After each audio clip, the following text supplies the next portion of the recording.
la Zona Cero.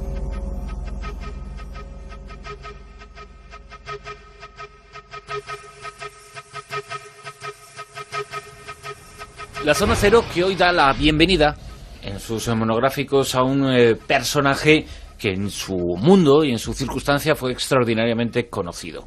Se llama Eduardo Pons Prades, o se llamaba Eduardo Pons Prades. Es uno de los históricos militantes de la CNT, uno de los anarquistas más importantes y conocidos del siglo XX.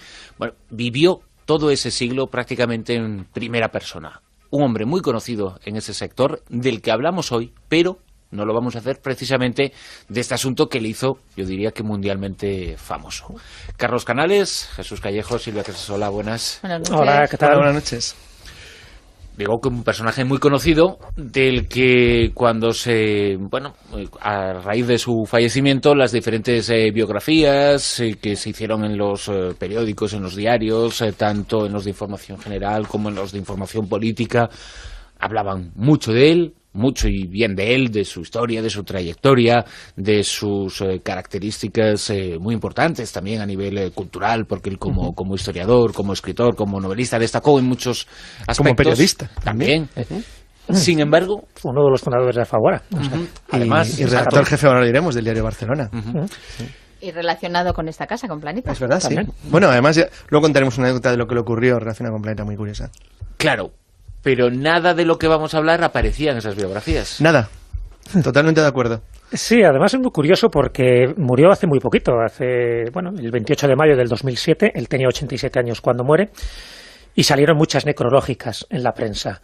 El que tiene una trayectoria política, el que le gusta la historia, el que sabe las peripecias que ocurrieron durante la Guerra Civil, pues Eduardo Pons Prades es una referencia obligada. Primero como persona activa, porque participó en distintos frentes de la Guerra Civil, también estuvo en Francia luchando contra los nazis, pero dentro de esa biografía llamaba la atención porque no aparecía una obra que él publicó. Es verdad que ya tenía sus 60 años cumplidos cuando le ocurre una experiencia, un incidente, que es lo que vamos a relatar hoy, por eso lo hemos traído como monográfico, que es la abducción de Eduardo Pons Prades. Lo sabe la gente que le interesa el mundo de la ufología, pero no lo sabe la mayoría que le conoce por el otro aspecto, el aspecto político, el aspecto de un hombre sabio, un hombre que era el candidato posiblemente menos propicio para recibir o sufrir una abducción por parte de extraterrestres. Y digo bien, porque él es el que utiliza la palabra extraterrestres. Para que nos hagamos una idea, Pons Prades era un republicano, ateo, sin ninguna clase de creencia religiosa ni ufológica, historiador, combatiente anarquista, que lucha en la República durante la Guerra Civil contra los nazis en Francia. Es decir, es una persona que no estaba predestinado en principio ni para interesarse por estos temas, ni para tener un encuentro en la tercera fase con estos extraterrestres, y luego para contar la experiencia en ese libro, un libro maldito, que no aparece o no aparecía en la bibliografía que hicieron referencia en esa necrológica cuando él muere con 87 años. De eso vamos a hablar hoy. Quería comentar un par de cosas antes de entrar en el tema de lo que es el monográfico Zona Cero. Hace unas pocas semanas, de casualidad, en un zapping en televisión, que mira que es difícil, y lo que es la sincronía, cuando estaba preparando este programa, hace eso, unos 15 días, me encuentro de repente con Pons Prades en la televisión. Estaba hablando de su vida como luchador antifranquista y básicamente el comentario de lo que estaba hablando era su participación en las guerrillas o la resistencia contra el régimen de Franco. Lo curioso es que cuando hice la prueba básica, lo que hacemos siempre cuando supongo todos preparamos algo de este tipo, que es rápidamente una reseña bibliográfica básica en Internet, me encontré con que en ni una sola de ellas se hacía ninguna mención a lo que acabamos de contar. Y que, como dice Jesús, se le ha escamoteado de su biografía de una manera, creo que casi hasta escandalosa, algo que, sin embargo, le guste o no a la gente, fue muy importante para su vida. Cuando tú has utilizado la palabra extraterrestre, las vamos a utilizar todo el tiempo en la conversación, porque a mí el fenómeno del contactismo y de los libros revelados y las revelaciones siempre me ha llamado mucha atención, pero la visión y el punto de vista de lo que ocurre lo da la persona que lo sufre y el mensaje que recibe. Es decir, la interpretación no es necesariamente autónoma, sino que está condicionada por la forma en que cada uno de nosotros o cada persona que sufre un fenómeno de contacto lo percibe. Para unos será un duende, para otros nada, para otros la Virgen, para otros un extraterrestre. Y el mensaje se adapta mucho, siempre, a la forma de pensar de la persona. Por eso es tan interesantísimo el caso de Pons Prades, porque, como ha dicho Jesús muy bien, él era conocido. Hacemos, si quieres, un resumen rápido, muy rápido. Sí, claro. Él desde los años 30 militaba en sindicatos de la izquierda española republicana, en concreto en la CNT, o sea, es decir, estaba vinculado a los grupos que llamaríamos hoy anarquistas, es decir, ni siquiera en lo que podríamos decir una izquierda más moderada, no, él era un izquierdista convencido, como ha dicho Jesús, era ateo, y en el año 37, en plena guerra civil, bueno, él venía del Consejo Económico de la Madera, de CNT, fue aceptado en el ejército republicano y fue ni más ni menos que instructor de máquinas de combate en el frente del Ebro, o sea, sí, trabajaba con máquinas militares. El caso es que después de la guerra se convierte en un refugiado, él tiene que ir a Francia y bueno, no vamos a contar sus peripecias, pero se labró una reputada y ganada fama como resistente al régimen de Franco y mantuvo unas convicciones que no le abandonaron nunca a lo largo de su vida. Esto es importante, es decir, en este caso, lo que vamos a contar de Pons Prades no cambió su forma de pensar, simplemente reforzó algunos elementos que ya formaban parte de su ideario y que él había utilizado siempre de una manera bastante clara. Hay que tener en cuenta, como he dicho, que fue periodista, fue jefe de la redacción del Diario de Barcelona y tenía una notable obra de historia y de política, que además su editorial principal era Planeta, la que editó básicamente todas sus obras. Y que precisamente Silvia, tiene que ver mucho con esta casa. Precisamente en Planeta publicó el libro al que hacemos referencia, ese libro olvidado, en sí, la histórica colección Documento, esos libros que en los años 70 y 80 publicaba Planeta, en donde había muchas obras de estas características, esta en concreto, El mensaje de otros mundos. Luego contaremos, cuando sigamos hablando, contaré una nota, porque él dejó escrito su conversación con Lara, con José Manuel Lara, acerca de la publicación del libro. Es muy interesante, luego cuento lo que Lara le dijo y lo que dijo él. Así que... Bueno, como anécdota, yo recuerdo hace años, una vez hablando con Antonio Rivera, como todos sabéis, y si no se lo recordamos a los oyentes, que era el padre de la ufología española, pues una vez saliendo, paseando allí por el lugar donde él vivía y tocando varios temas ufológicos, como no, salió a relucir el de Pons Prades, que él Pons Prades nació en el Raval, en Barcelona. Entonces le comenté esto, digo, qué curioso, ¿no?, que este hombre tuviera la valentía de publicar aquella experiencia que tuvo durante 7 horas, y ahora luego contaremos con detalles, su experiencia dentro de una nave extraterrestre, y que se lo publicara Planeta. Y él me comentó, dice, yo hablé con Lara, me decía Antonio Rivera, y yo se lo dije, digo, tú eres consciente de lo que le vas a publicar a este hombre, ¿no? Dice, porque le puedes hundir su reputación. Y dijo Lara, dice, es Pons Prades el que quiere que esto se publique, él quiere que esta verdad sea conocida, porque, y adelanto un poquito lo que vamos a comentar en este monográfico, es que a él le dan un mensaje que tiene que transmitir a la humanidad. Entonces él se siente impelido dentro de ese concepto solidario que tenía de la humanidad, él se siente impelido a revelar este mensaje, esa experiencia, a sabiendas que esto iba en contra de su reputación, una reputación de historiador riguroso, de una persona muy documentada, que luego de buenas a primeras, en el año 82, publica un libro que se llama El mensaje de otros mundos, y donde habla claramente de que ha tenido un encuentro en los Pirineos franceses con seres extraterrestres. Bueno, pues aún así, Lara le advirtió a Pons Prades, y Pons Prades fue el que insistió que este libro se publicara, y se sabe que fue uno de los grandes problemas que tuvo en los últimos años, a pesar de que él vive mucho más, porque cuando tiene las experiencias a los 60 años, él muere a los 87, pero a partir de ahí se convierte en el libro maldito, es el libro ignorado por todos sus biógrafos. El detalle que quería contar del libro es que efectivamente, como ha dicho muy bien Jesús, como le transmitió Rivera, él lo que afirma, además lo dejó escrito, es que le confesó, fue a ver a José Manuel Lara y le dijo lo que le había ocurrido. Imagínate la idea que tenía Lara de él y que de repente aparezca un tipo como Pons Prades y te diga que lo que le ha ocurrido en Prats de Molló, que por cierto, yo no sé si es Cataluña ya, porque es el Pirineo, pero yo no sé si es en el lado español. No, es en el lado francés. Es en el lado francés, ya.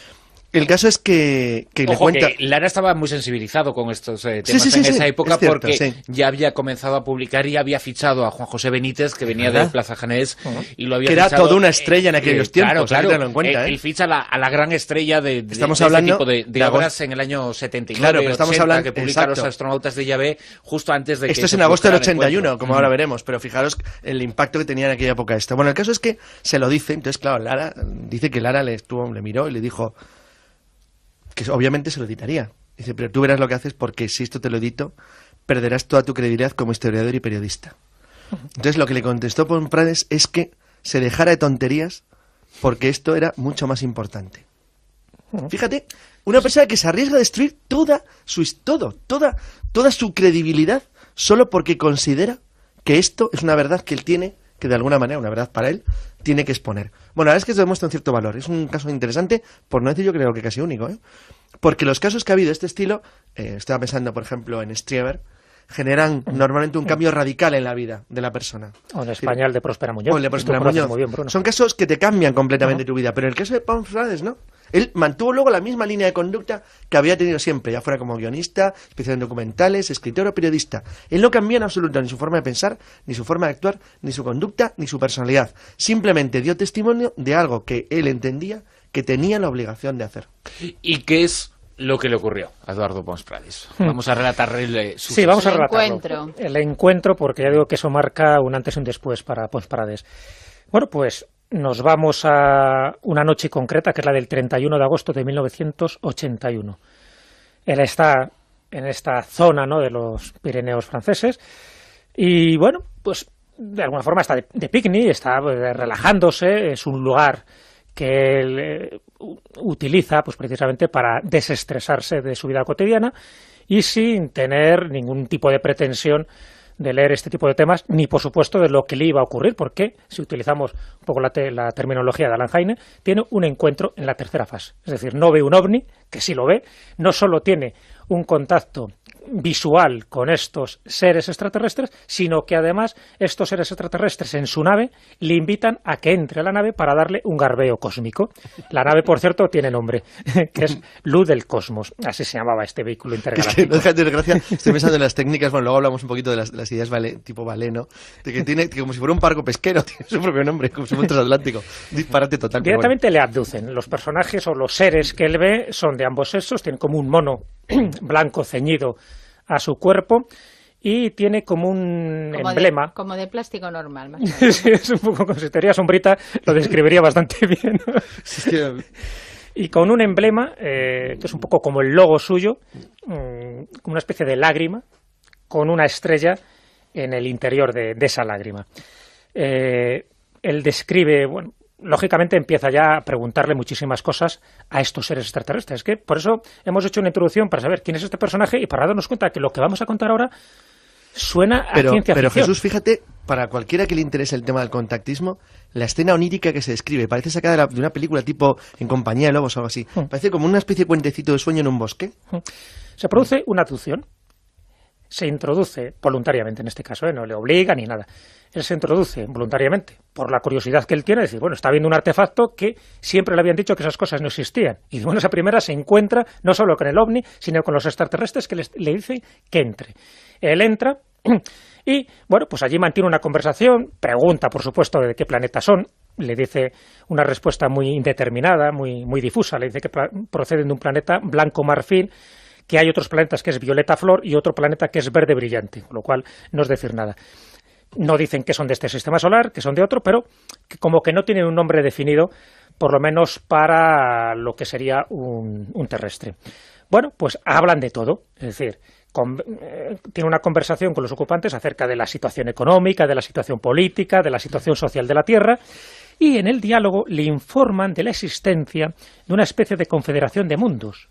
Una confederación de mundos, una especie de confederación intergaláctica, que está velando por la seguridad de nuestro sistema solar y que nuestro planeta debería, por su bien, incorporarse en un futuro próximo a esta confederación.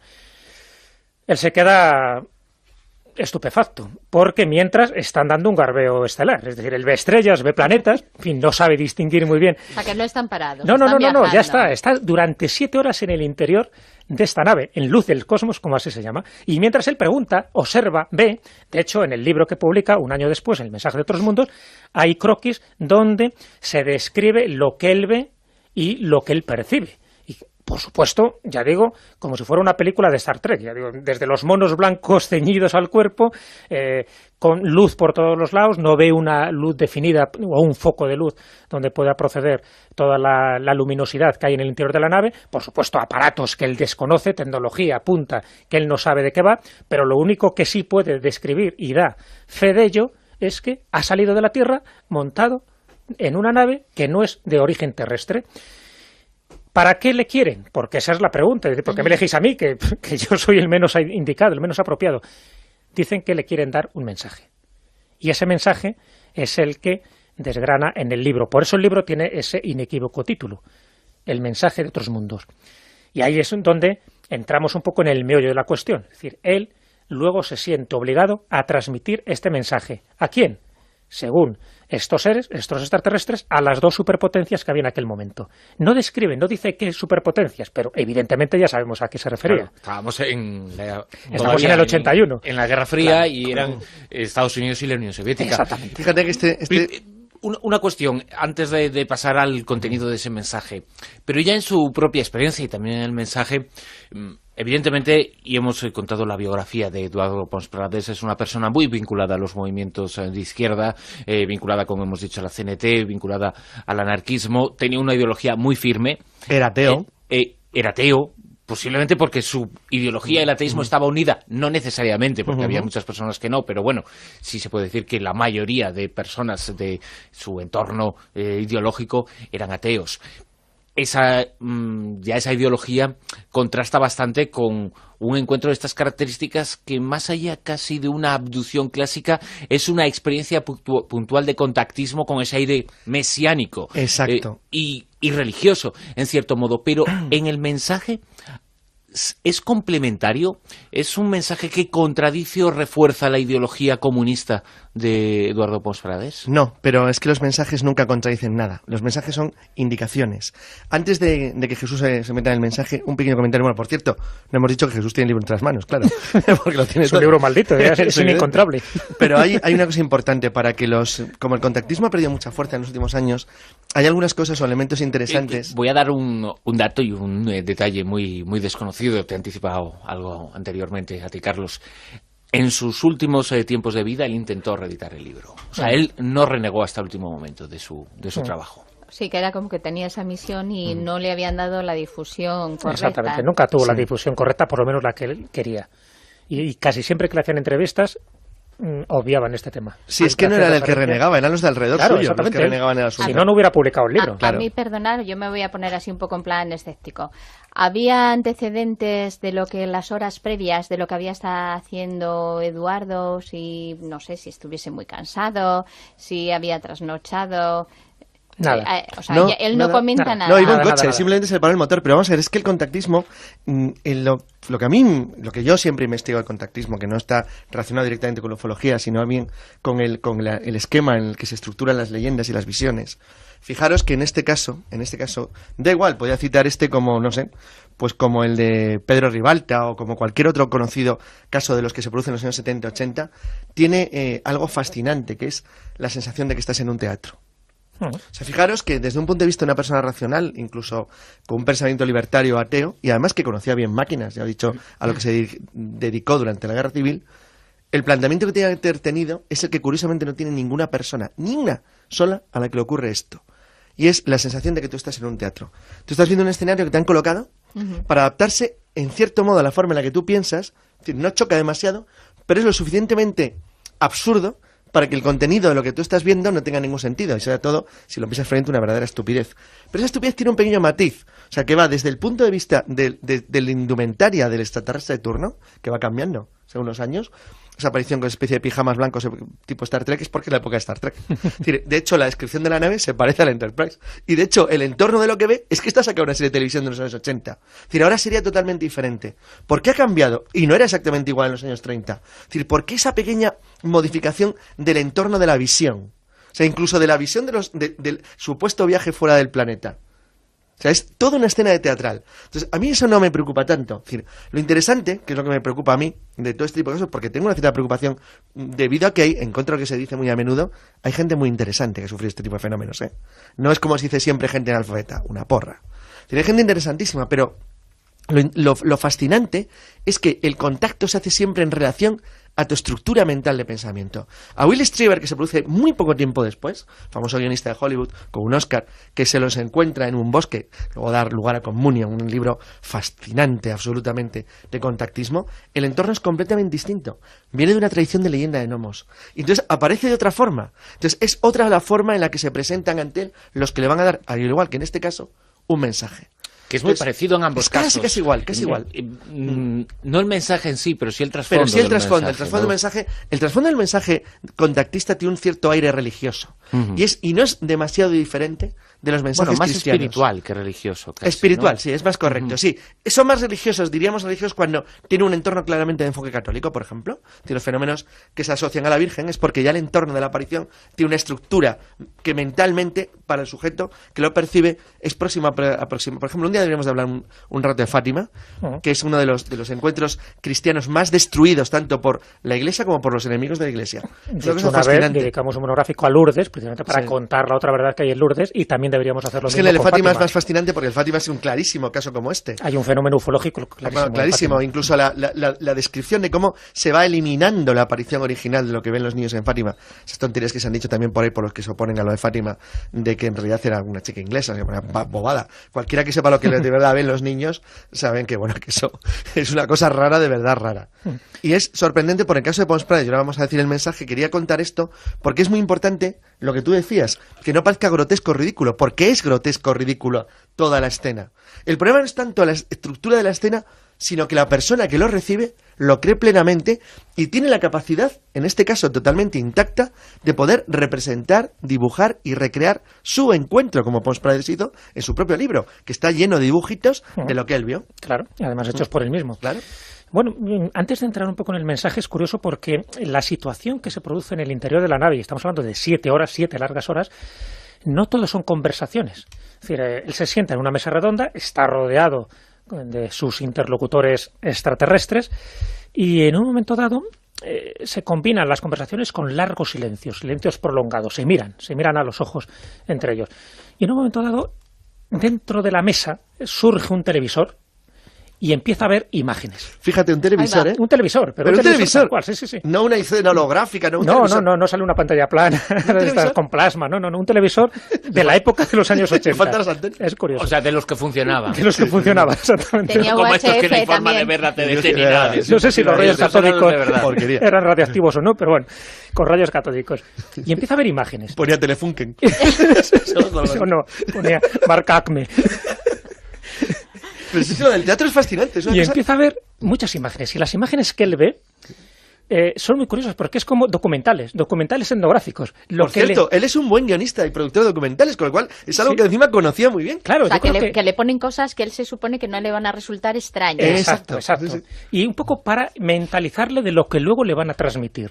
Y en estos documentales, ¿qué es lo que él ve? Pues ve escenas de los planetas que ha visitado esta nave, Luz del Cosmos, y cómo le reciben, las fiestas populares.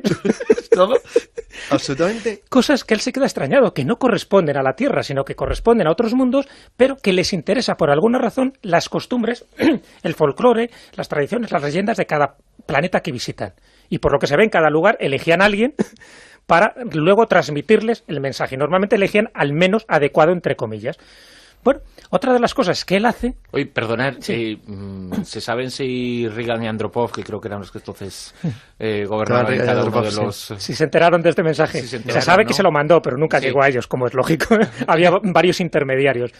Y entonces, bueno, antes de transmitirle ese mensaje, que ahora lo comentamos un poco, ¿no? Porque ya todo el mundo debe estar diciendo, bueno, sí, pero ¿qué dijo? Claro.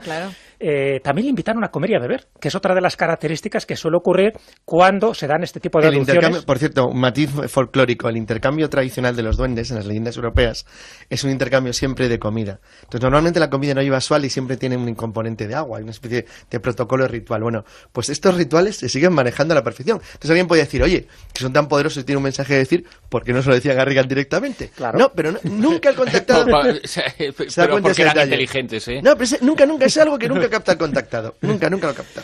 Y bueno, y una de las cosas que hace es beber. Y él describe un poco lo que bebe, o por lo menos el sabor que tiene este mejunje que le dan. Y entonces dice que le invitan a beber una especie de refresco que tenía gusto a naranja, a limón y a pomelo a la vez. Y también dice que hace una comida con ellos. Es que son 7 horas. Claro, es que eran 7 horas. Claro, en fin, el refrigerio, de tanto garbeo. Hubiese desfallecido. Dice que esa comida, atentos, consistía en ingerir varios comprimidos. O sea, que era una comida sintética, por llamarla de alguna manera. Él especifica un poco como la comida que tenían los astronautas cuando tenían que salir de este planeta. Antes. Pero antes, por eso antes. Ahora comen normal. Porque ahora ya comen normal y evacúan normal también, que esa es otra, ¿no?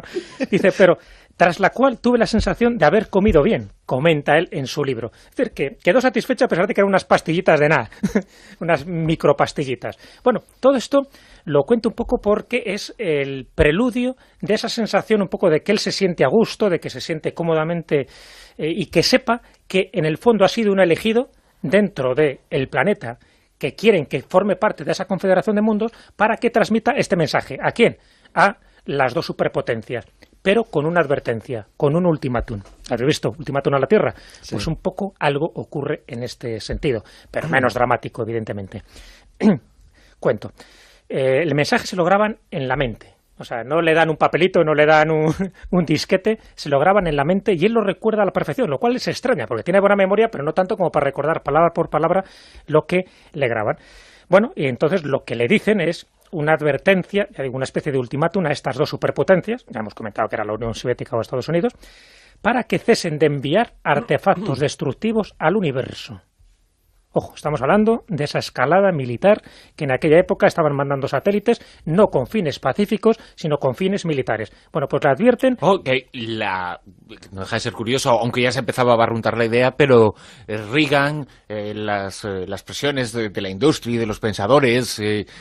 llegan en el año 83 cuando él monta toda su guerra de las galaxias. Sí, o sea, estaba gestándose esa idea, es lo que arruina a la Unión Soviética. Claro, es como si estas entidades supieran lo que estaba pasando y lo que iba a pasar y le dicen, cuidadín, si seguís por ese camino, malo. Y encima les amenazan. ¿Cómo amenazan? ¿O qué mensaje dan amenazador? Bueno, pues lo que le dicen es que procederemos a la congelación indefinida de toda vida en el área del territorio de esta superpotencia cuya identidad no revelan, pero que no hace falta ser muy avistado, que en aquel momento se estaba refiriendo a Estados Unidos, que eran los que tenían más potencial armamentístico, como luego se demostró, ¿no? Y aquí entra un poco el meollo de ese mensaje, es decir, advierten de que no sigan lanzando más cosas al espacio, porque están poniendo en peligro no solo nuestro planeta, no solo el sistema solar, sino también el universo, y por lo tanto esta confederación de mundos. Y dice este mensaje, y ahora leo textualmente, poseemos medios sobrados para ello, es decir, para cumplir esta amenaza. Medios que hemos ido descubriendo a lo largo de muchos siglos, buscando el fermento de la vida y no el imperio de la muerte, dicen ellos. Una muerte que es desconocida en los planetas de la armoniosa confraternidad universal. Y queremos recalcar que este aviso vale también para la otra superpotencia, nunca mencionan las superpotencias, y para todas aquellas comunidades de la Tierra que puedan ceder a la tentación de dominar el universo. Este es la esencia del mensaje que Pons Prades quiere recoger por escrito. Fíjate, tiene un tono siracusiano totalmente. O sea, es muy clásico de los años 60, 70, 80, donde las líneas de los mensajes de contactismo eran de este tipo.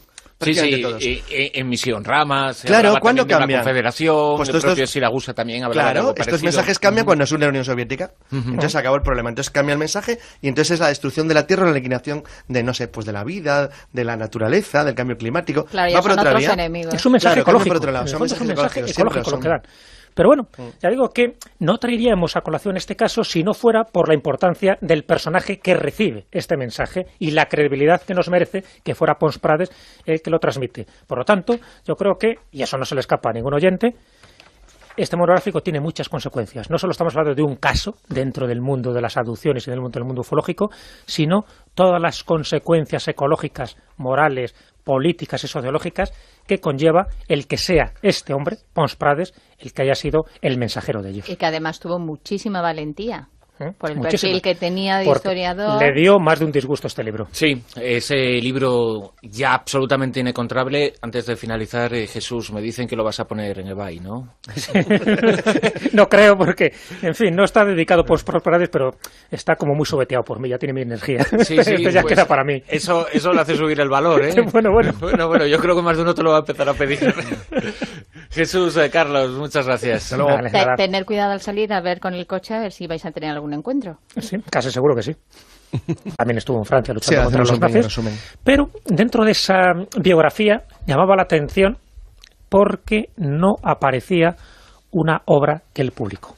Es verdad que ya tenía sus 60 años cumplidos cuando le ocurre una experiencia, un incidente, que es lo que vamos a relatar hoy, por eso lo hemos traído como monográfico, que es la abducción de Eduardo Pons Prades.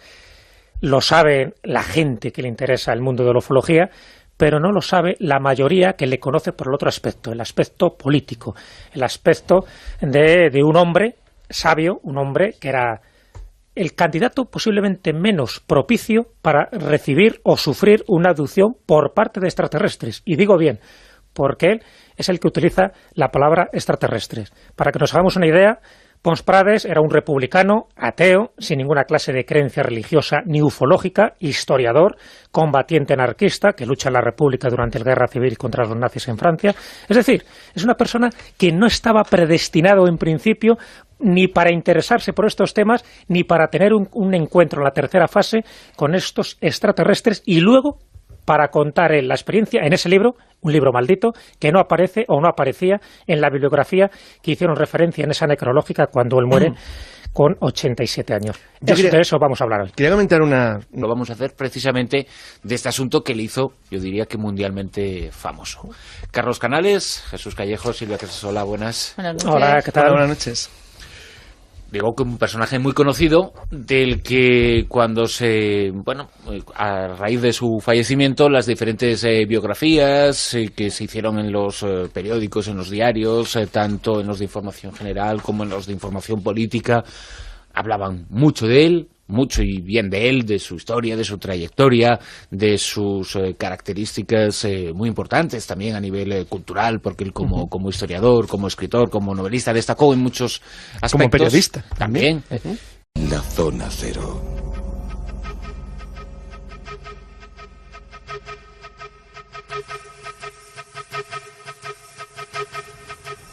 La Zona Cero, que hoy da la bienvenida en sus monográficos a un personaje que en su mundo y en su circunstancia fue extraordinariamente conocido. Se llama Eduardo Pons Prades, o se llamaba Eduardo Pons Prades. Es uno de los históricos militantes de la CNT, uno de los anarquistas más importantes y conocidos del siglo XX. Bueno, vivió todo ese siglo prácticamente en primera persona. Un hombre muy conocido en ese sector, del que hablamos hoy, pero sin embargo, uno de los fundadores de Alfaguara. Además, y redactor jefe, ahora lo diremos, del diario Barcelona. Y relacionado con esta casa, con Planeta. Es verdad, ¿también? sí. Bueno, además, luego contaremos una anécdota de lo que le ocurrió relacionada con Planeta muy curiosa. Claro, pero nada de lo que vamos a hablar aparecía en esas biografías. Nada. Totalmente de acuerdo. Sí, además es muy curioso porque murió hace muy poquito, el 28 de mayo del 2007, él tenía 87 años cuando muere, y salieron muchas necrológicas en la prensa. El que tiene una trayectoria política, el que le gusta la historia, el que sabe las peripecias que ocurrieron durante la Guerra Civil, pues Eduardo Pons Prades es una referencia obligada. Primero como persona activa, porque participó en distintos frentes de la Guerra Civil,